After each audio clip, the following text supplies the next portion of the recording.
ассалому алайкум ҳамкорони муҳтарам.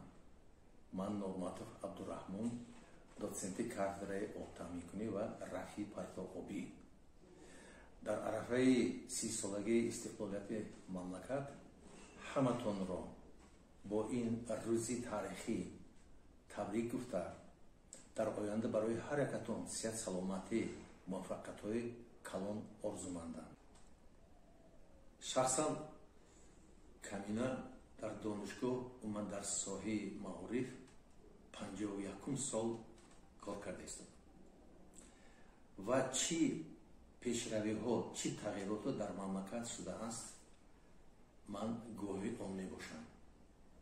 ва бисёрҳо мегӯянд ки дар давоми 30 соли истиқлолият Душанбе ва мамлакати мо тамоман дигар шудааст ва ояндаи мамлакат дурахшон аст.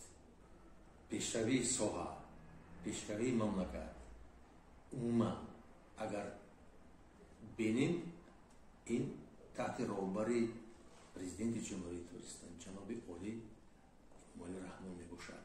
барои ҳаматон сеҳат, саломатӣ, хурсандӣ орзумандам.